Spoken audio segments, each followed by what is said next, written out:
Hello friends, welcome to solar Gyan NRE news channel.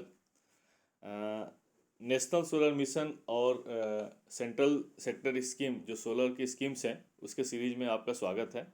और उसकी उसी सीरीज में आज का जो मेरा वीडियो है वो grid connected rooftop solar programme phase 1 के ऊपर है। इसके बारे में डिटेल में हम लोग डिस्कस करेंगे। इससे पहले हम लोग ये समझ लेते हैं कि इस सीरीज में अभी तक मैंने कितने सारे टॉपिक्स कवर कर रखे हैं।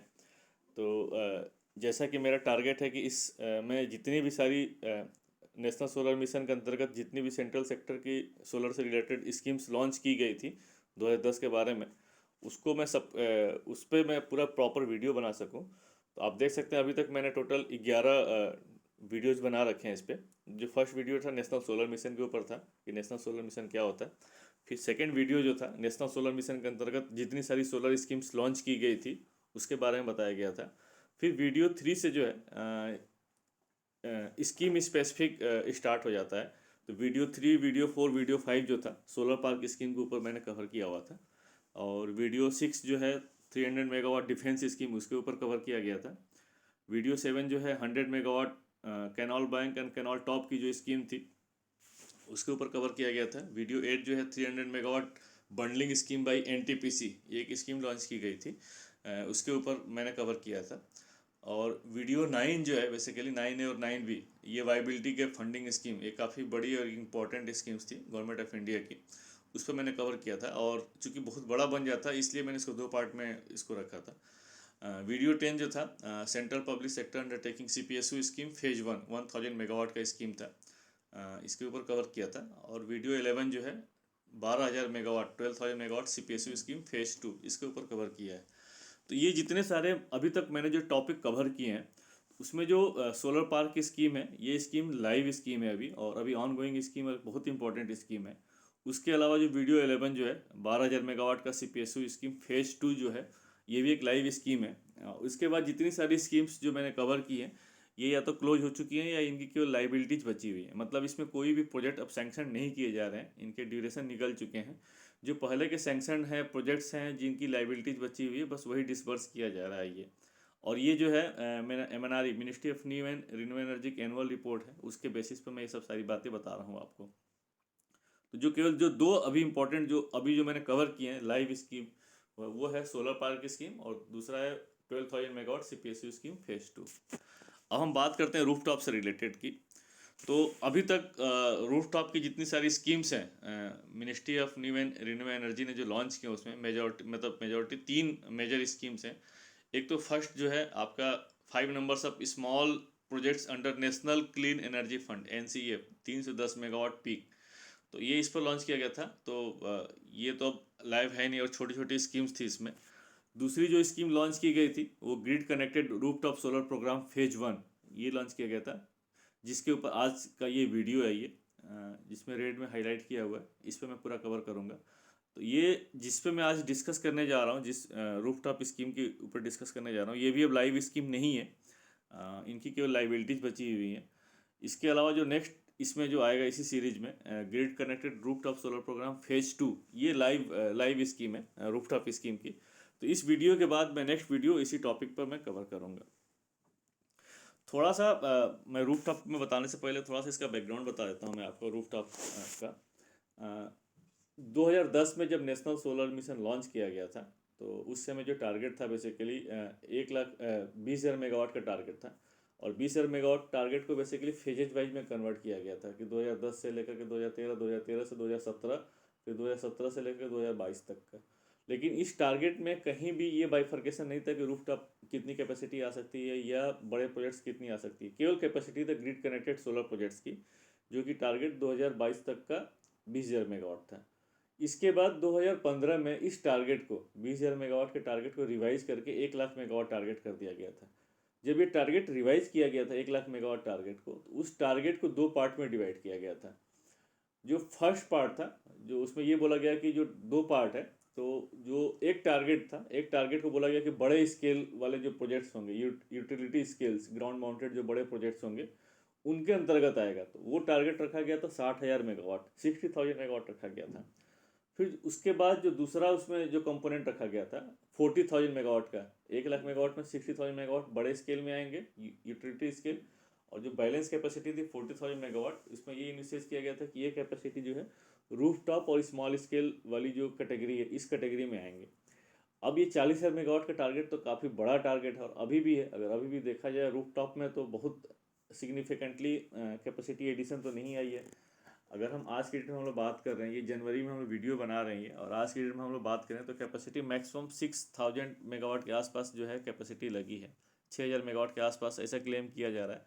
हालांकि डेटा 5.7 या 5.8 गीगावाट के आसपास है, लेकिन प्राइवेट प्लेयर्स और इससे ज़्यादा क्लेम करते हैं, क्योंकि इसकी मॉनिटरिंग बहुत क्लियरली नहीं हो पाती है। तो हम 6,000 ही मान लेते हैं। तो 6,000 अगर टारगेट देखा जाए तो 48,000 कैपेसिटी में 6,000 मेगावाट रूफ टॉप में बहुत सिग्निफिकेंट नहीं बोला जाएगा, क्योंकि जो टारगेट रखा गया था 1 लाख मेगावाट में 40,000 मेगावाट रूफ टॉप का रखा गया था, मतलब 40% टारगेट रखा गया था।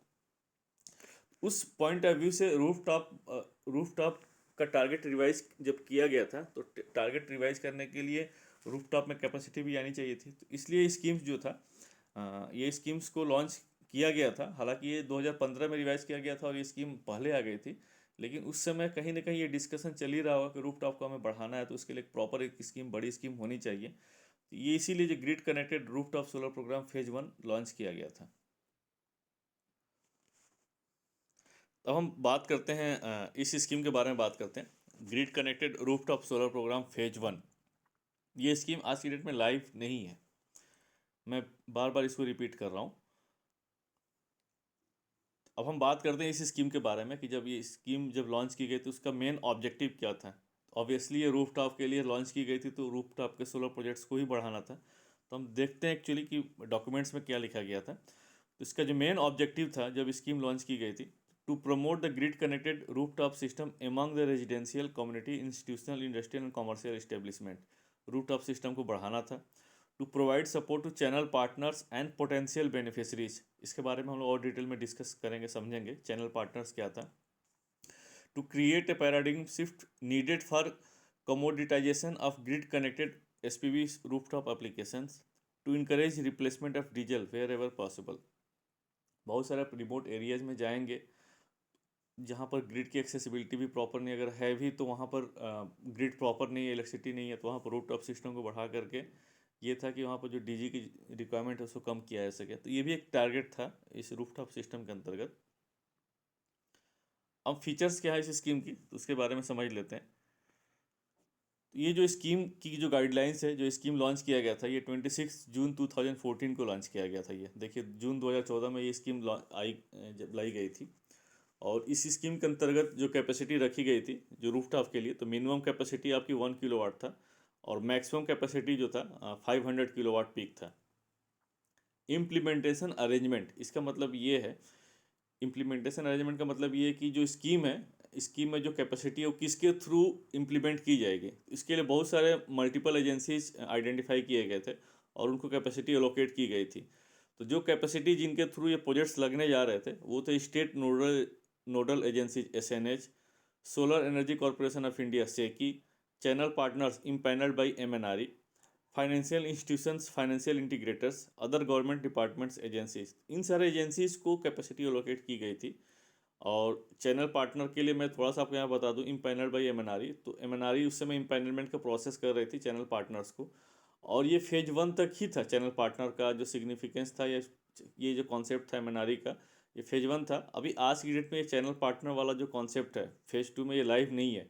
और मिनिस्ट्री इसके ऊपर क्लेरिफिकेशन भी इशू कर सके। कोई भी अगर कोई रेजिडेंशियल कंज्यूमर के पास कोई डायरेक्ट अप्रोच करता है, बोलता है कि मैं एमएनआरई अप्रूव्ड चैनल पार्टनर हूँ और मुझे रूफटॉप सिस्टम लगाने दिया है, तो आप उस चीज़ को नहीं करेंगे अब, क्योंकि वो जो कॉन्सेप्ट था ये केवल फेज 1 तक ही लिमिट था, चैनल पार्टनर वाला कॉन्सेप्ट। हो सकता है कि बहुत सारे स्टेट नोडल एजेंसी जहाँ पर प्रोजेक्ट्स लग रहा है या और भी एजेंसी जो है वहाँ पर ये कॉन्सेप्ट चल रहा हो, लेकिन एमएनआरई के पॉइंट ऑफ व्यू से अभी चैनल पार्टनर कॉन्सेप्ट नहीं है, ये केवल फेज 1, ये जो स्कीम है इसी स्कीम तक ही चैनल पार्टनर का था कि एमएनआरई इसको इम्पैनल करती थी और चैनल पार्टनर प्रोजेक्ट्स लगाते थे, और वो डायरेक्ट एमएनआरई से सब्सिडी क्लेम करते थे। बात करते हैं प्रोजेक्ट कॉस्ट। प्रोजेक्ट कॉस्ट का सिग्निफिकेंस क्या है। अगर कोई भी अगर रूफटॉप ओनर है और वो प्रोजेक्ट लगाना चाहता है, तो बेसिकली जो प्रोजेक्ट रूफटॉप में है, क्या क्या इंक्लूडेड है, क्या क्या इंक्लूडेड नहीं है। ऐसा तो नहीं है कि फिर बाद में आप प्रोजेक्ट लगा रहे हैं, फिर बाद में वो आपसे क्लेम करे कि ये आपके उसमें इंक्लूड नहीं था, इसके लिए आपको एक्स्ट्रा कॉस्ट नहीं देनी पड़ेगी। तो ये स्कीम में क्लियरली बताया हुआ है कि इसमें क्या इंक्लूडेड है, प्रोजेक्ट कॉस्ट में है क्या चीज़। तो the project cost of a grid connected rooftop solar PV system will include the hardware. Hardware में क्या क्या है? PV modules, inverters, meters, support structures, charge controllers, cable and minimum battery required to ensure smooth operation. देखिए सारे सारे hardware इसमें included हैं। It will also include cost of transportation, installation, connectivity, civil works and operation maintenance for 5 years along with warranty of the system। ये आपका पूरा package है। Project cost जो है, अगर कोई भी अगर रूफटॉप इस स्कीम के अंतर्गत कोई भी अगर प्रोजेक्ट लगाना चाहता है, रूफटॉप सिस्टम लगाना चाहता है, तो पूरा पैकेज है, आपको कुछ नहीं करना है, सब कुछ इसमें इंक्लूडेड है। इवन इसके बाद ऑपरेशन मेंटेनेंस भी आपको 5 साल तक उसके स्कोप में है और वारंटी भी है। स्कीम कैपेसिटी से मतलब ये है कि इसकी स्कीम के अंतर्गत टोटल कितनी कैपेसिटी रखी गई है, जिसमें सो दैट कि सेंट्रल फाइनेंशियल असिस्टेंस प्रोवाइड की जा सके। तो हालांकि अगर अगर स्कीम में देखा जाए तो 4200 मेगावाट लिखा हुआ है, लेकिन इसमें थोड़ा सा इसमें ये है कि 42 टोटल 4200 मेगावाट जो है वो सब्सिडी वाले कैपेसिटी में इंक्लूडेड नहीं है। इसको दो पार्ट में रखा गया था, दो पार्ट में डिवाइड किया था, 2100 megawatt with subsidy and 2100 megawatt without subsidy. हालांकि मेरी पर्सनल अंडरस्टैंडिंग है कि इसका क्या सिग्निफिकेंस है ये मैं समझ नहीं पाया, क्योंकि जिस कैपेसिटी में सब्सिडी दी ही नहीं जा रही है तो उसको फिर कैपेसिटी में इंक्लूड करने का क्या सेंस है। तो केवल 2100 मेगावाट जो कैपेसिटी थी, इसमें उन्हीं कैपेसिटी के लिए सेंट्रल फाइनेंशियल असिस्टेंट या सब्सिडी पोर्शन रखा गया था। इम्प्लीमेंटेशन पीरियड से मतलब ये है कि कितने इस मतलब इम्प्लीमेंटेशन पीरियड से मतलब कोई भी स्कीम अगर लॉन्च की जाती है तो उसका एक पीरियड होता है, वैलिडिटी होती है कि इस पीरियड में इतनी कैपेसिटी लग जानी चाहिए, चाहे ये टारगेट कैपेसिटी है। इसका भी सेम वही है। ये 2019-20 तक मतलब मार्च 20 तक ये जो टोटल कैपेसिटी इसमें इन्वेस्ट की गई थी या जो रखा गया था वो कैपेसिटी इसमें लग जानी चाहिए थी। तो पीरियड जो था 2014 में लॉन्च किया गया था, और 2014-2015 से लेकर के 2019-20 तक ये पीरियड इसका था, इस स्कीम का। Applicability of CFA। Applicability of CFA का मतलब ये कि सेंट्रल फाइनेंशियल असिस्टेंस या हम सब्सिडी बोल सकते हैं, किसको अप्लीकेबल होगा। तो इसमें जो CFA पोर्शन है, CFA are applicable for building of residential, institutional and social sector. देखिए बस इन्हीं 3 सेक्टर्स के लिए अप्लीकेबल था सब्सिडी पोर्शन। जो अगर रूफटॉप सिस्टम लगेगा, अगर रूफटॉप जो है रेजिडेंशियल बिल्डिंग पे लगेगा उसके लिए अप्लीकेबल हो सकता है, इंस्टीट्यूशनल बिल्डिंग है उसके ऊपर अप्लीकेबल हो सकता है, या सोशल सेक्टर की जो बिल्डिंग है उसके ऊपर अप्लीकेबल हो सकता है। ये जो सब्सिडी है ये इंडस्ट्रियल और कॉमर्शियल सेक्टर के बिल्डिंग्स पे अवेलेबल नहीं था। और इसके लिए और बोला कि अगर सब्सिडी नहीं है तो जो गवर्नमेंट PSUs के जो सेक्टर है उन पे इंसेंटिव्स अवेलेबल थे, इंसेंटिव्स दिए गए थे, डायरेक्ट सब्सिडी नहीं थी। मॉडल डॉक्यूमेंट्स, इस स्कीम में मॉडल डॉक्यूमेंट्स का भी जिक्र किया गया है कि क्योंकि आप अगर कोई रूफटॉप ओनर है, कोई सोलर प्रोजेक्ट्स लगाना चाहता है तो बहुत सारे एग्रीमेंट्स साइन करने पड़ते हैं, मॉडल एग्रीमेंट साइन करने पड़ते, हो सकता है डिस्कॉम के साथ साइन करना पड़े, या हो सकता है थर्ड पार्टी कोई है उसके थ्रू साइन करना चाहें। तो बहुत सारे मॉडल डॉक्यूमेंट्स बनाए गए थे इस स्कीम के अंतर्गत।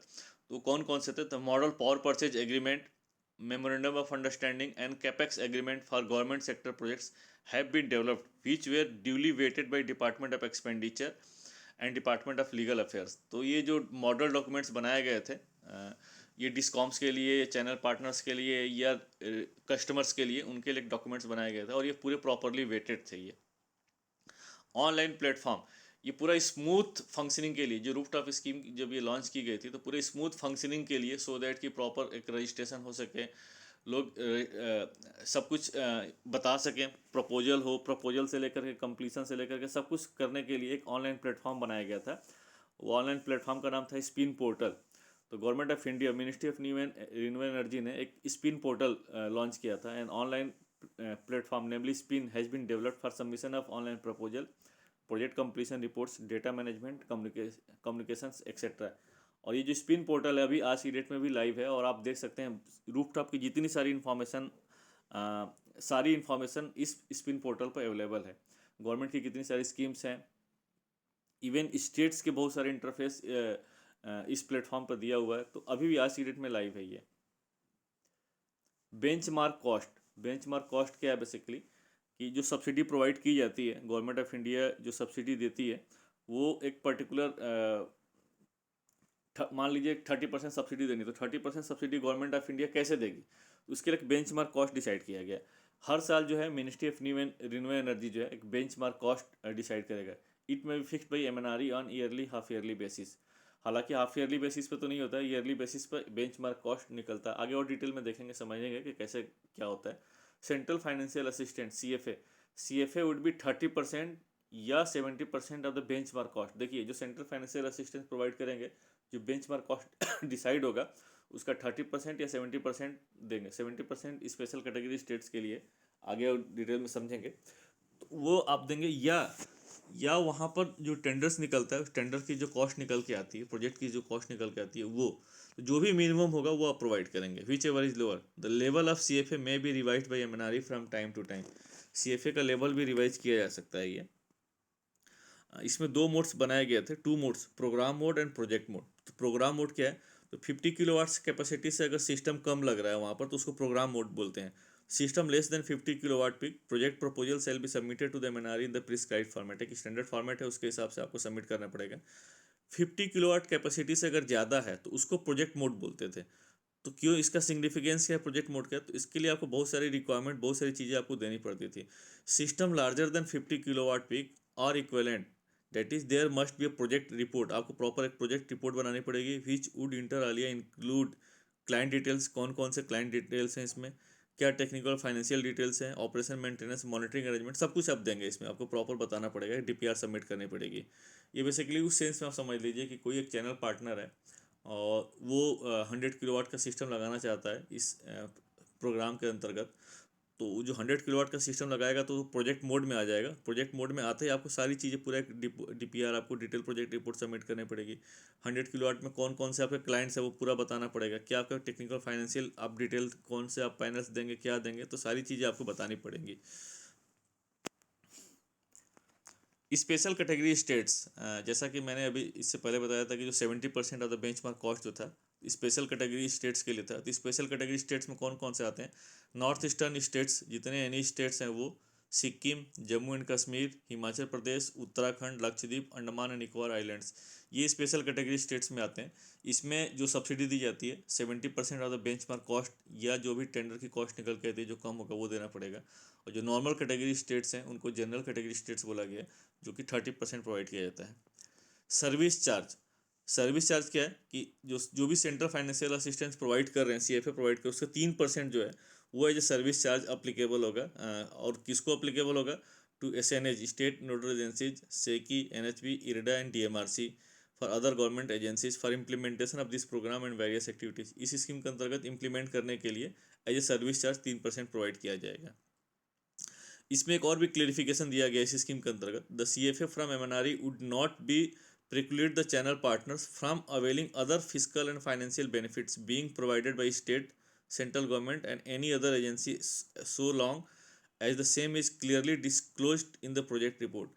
अगर आप सब्सिडी ले रहे हैं, इस सब्सिडी के अलावा कोई और भी, जैसे स्टेट गवर्नमेंट कुछ एक्स्ट्रा सब्सिडी दे रही है या अदर फाइनेंशियल बेनिफिट्स दे रही है, तो ऐसा नहीं है कि वो अदर बेनिफिट्स मिल रहा है तो आपको ये वाला बेनिफिट नहीं मिलेगा। इसके अलावा आप कोई भी बेनिफिट्स ले सकते हैं। इसमें क्लियरली बताया कि इसके अलावा अगर सेंट्रल गवर्नमेंट या स्टेट गवर्नमेंट इसके अलावा और भी कुछ बेनिफिट्स मिल रहा है आपको तो आप ले सकते हैं, ये रोक नहीं रहा आपको।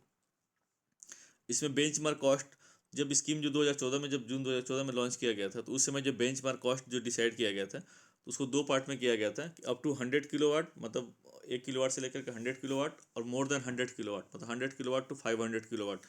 तो जो अप टू 100 किलोवाट सिस्टम था उसके लिए बेंचमार्क कॉस्ट जो डिसाइड की गई थी वो 100 रुपीज़ पर वाट पीक था पूरे सिस्टम के लिए। और 100 किलोवाट से 500 किलोवाट सिस्टम के लिए 90 रुपीज़ पर वाट पीक था। तो अब देखिए उस समय बेंचमार्क कॉस्ट कितना था, 100 रुपीज़ एंड 90 रुपीज़, और 2 कैटेगरी थी, up to 100 kilowatt and more than 100 kilowatt, up to 500 kilowatt.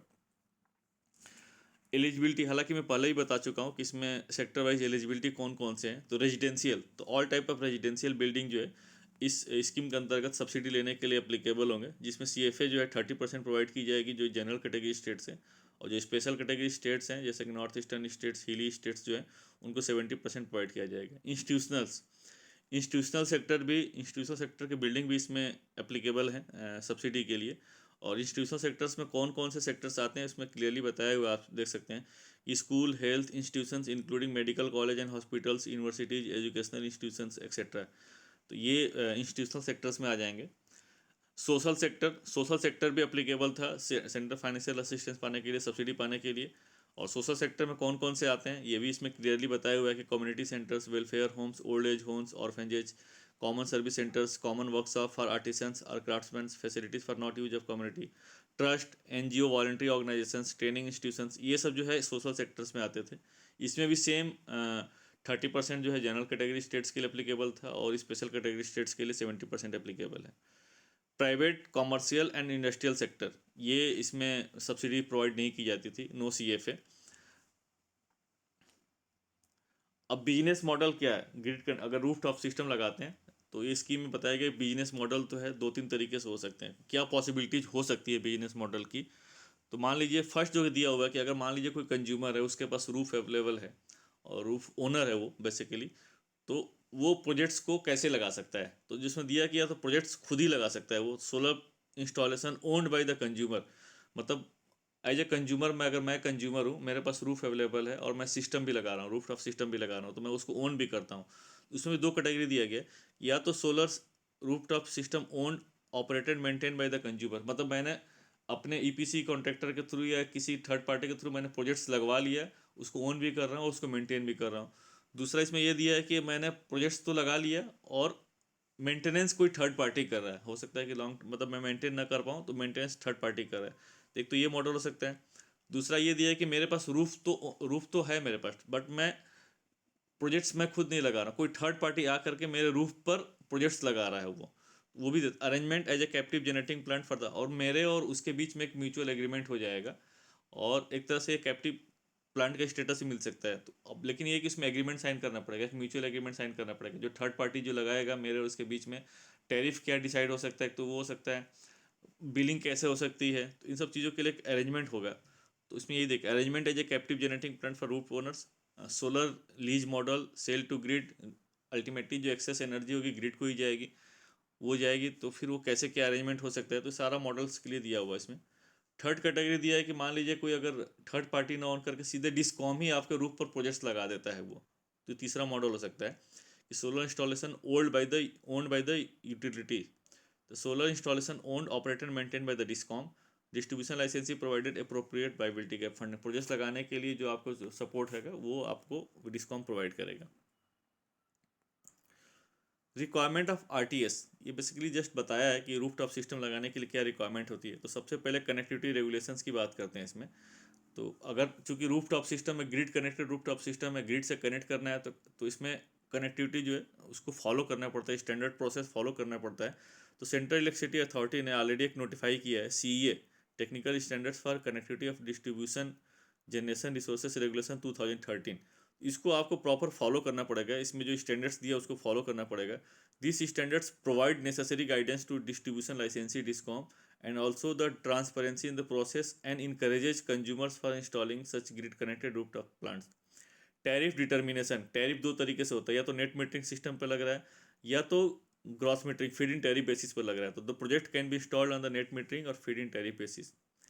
Next दिया इसमें अवेलेबिलिटी ऑफ इलेक्ट्रिसिटी ग्रिड, अगर आप रूफ टॉप सिस्टम लगा रहे हैं ग्रिड कनेक्टेड, तो ग्रिड के अवेलेबल होना बहुत ज़रूरी है, उसके बिना फिर कनेक्ट कैसे करेंगे। तो यही दिया कि availability of the grid, the availability of the electricity grid near the solar installation is an essential component which needs to be provided by the concerned agency।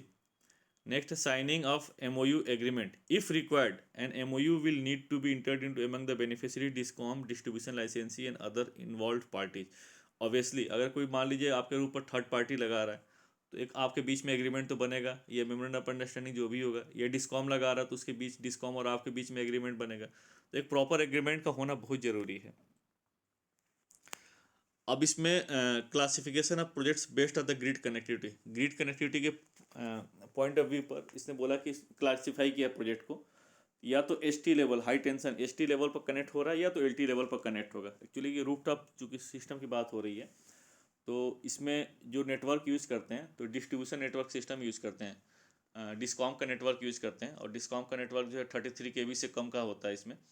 तो इसमें वही बोला कि आप जो रूफटॉप सिस्टम लगा रहे हैं बेसिकली किस लेवल पर कनेक्ट कर रहे हैं। तो इसमें कैटेगरी 1 बताया कि मान लीजिए अगर एसटी लेवल पर कनेक्ट कर रहे हैं डिस्ट्रीब्यूशन नेटवर्क के, तो एसटी लेवल पर कनेक्ट करें तो एसटी लेवल फिर कैसे डिसाइड होगा। तो उसमें बोला कि एसटी लेवल या तो आपकी जो मिनिमम कैपेसिटी है, क्योंकि रूफटॉप जिसकी हम बात कर रहे हैं सिस्टम की, तो इसमें देखिए आप स्कीम में 1 किलोवाट से लेकर के 500 किलोवाट तक का सिस्टम लगा सकते हैं। बोला कि अगर 50 किलोवाट से ज़्यादा है और 500 किलोवाट से सिस्टम कम है और आप एस टी पर कनेक्ट कर रहे हैं इसको 33 kb सिस्टम उस पर कनेक्ट करें, ये जो होगा ये इसको एस टी लेवल कैटेगरी 1 में आ जाएगा। The project will have to follow the appropriate technical connectivity standard in this regard. अगर आपकी कैपेसिटी कम है और आप एल टी लेवल पर कनेक्ट कर रहे हैं तो ये आपके कैटेगरी 2 में आ जाएगा। तो एल टी लेवल पर हो सकता है कि आप 400 वोल्ट 3 फेज पे भी हो सकता है, 230 वोल्ट सिंगल फेज पे भी हो सकता है ये। लेकिन इसमें जो कैपेसिटी होगी आपकी, इसमें कैपेसिटी 100 किलोवाट से कम हो सकता है। The project with proposed install capacity of less than 100 kilowatt and connected of grid at L T level 400 volt 3 phase या 230 वोल्ट सिंगल फेज पे लग सकता है। तो ये कैटेगरी 2 वाली कैटेगरी में आएगा। अब इसने ये आप जस्ट एक रेफरेंस के लिए दिया हुआ है कि देखिए 3 साल का बेंचमार्क कॉस्ट दिया हुआ है। सोलर प्रोजेक्ट की जो कॉस्ट है, ये रूफटॉप की जो सिस्टम लगाने की कॉस्ट कैसे रिड्यूस हो रही है। तो जैसा कि मैंने बताया कि 2014-15 में जब स्कीम लॉन्च की गई थी जून 2014 में, तो उस समय जो बेंचमार्क कॉस्ट आपका था 100 रुपीज़ था अप टू 100 किलोवाट सिस्टम के लिए, और मोर देन 100 किलोवाट सिस्टम के लिए 90 रुपीज़ रखा गया था। 2017-18 में इसको 3 पार्ट में डिवाइड किया गया, up to 10 kilowatt, 10 to 100 kilowatt और more than 100 kilowatt. Up to 10 kilowatt system के लिए 70 रुपये रखा गया था, 70 रुपीज़ पर वाट पीक, और 10 to 100 किलोवाट के लिए 65 रुपीज़, और 100 to 500 किलोवाट के लिए 60 रुपीज़ पर वाट पीक रखा गया था। फिर उसके बाद 2018-19 में सेम यही 3 कैटेगरी रखी गई थी। 10 किलोवाट सिस्टम तक के लिए जो उसमें बेंचमार्क कॉस्ट था 60 रुपीज़ था। 10 to 100 किलोवाट सिस्टम के लिए 55 रुपीज़ पर watt peak, and 100 to 500 watt kilowatt peak के लिए 53 रुपीज़ पर वाट पीक था। फिर उसका 2019-20 में देखिए आप रेट रिड्यूस धीरे धीरे कम होता जा रहा है ये। अप टू 10 किलोवाट पीक के लिए आपका 54 रुपीज़ था, और स्पेशल स्टेट्स के अलग से 59 रुपीज़ इसमें रख दिया गया था, और 10 to 100 किलोवाट पीक के लिए 48 रुपीज़ था, स्पेशल कैटेगरी स्टेट्स के लिए 53 रुपीज़, और 100 से 500 किलोवाट पीक के लिए 45 रुपीज़ पर वाट पीक, और स्पेशल कैटेगरी स्टेट्स के लिए 50 रुपीज़ पर वाट पीक रख दिया गया। और इसमें जो सिस्टम में था, मैंने पहले भी आपको बता रहा कि इसमें सारी चीज़ें इंक्लूड होती हैं। These costs are inclusive of total system cost and its installation, commissioning, transportation, insurance, 5-year AMC, CMC and applicable fee and taxes। सारी चीज़ें इसमें इंक्लूड होती हैं। तो होप दोस्तों ये रूफ टॉप सिस्टम जो स्कीम थी, इसी स्कीम के ऊपर जो मैंने आपको ये वीडियो बनाया है आपको सही लगा होगा। अगर आपको सही लगा होगा तो आप ज़रूर लाइक करिए, सब्सक्राइब करिए, अपने दोस्तों को फॉरवर्ड करिए। फिर आपसे मिलते हैं एक नेक्स्ट वीडियो में इसी रूफटॉप सीरीज़ के अंतर्गत। जो नेक्स्ट वीडियो आएगा जो लाइव स्कीम है उसके ऊपर है, उसके ऊपर बताने की कोशिश करूँगा डिटेल में, प्लस इस स्कीम जो नए जो भी स्कीम आएगा उन दोनों में क्या डिफरेंसेस है, क्या चेंजेस लाएंगे, उसके ऊपर भी मैंने एक स्लाइड रखा है। तो फिर आपसे मिलते हैं नेक्स्ट वीडियो में, तब तक के लिए थैंक यू, जय हिंद।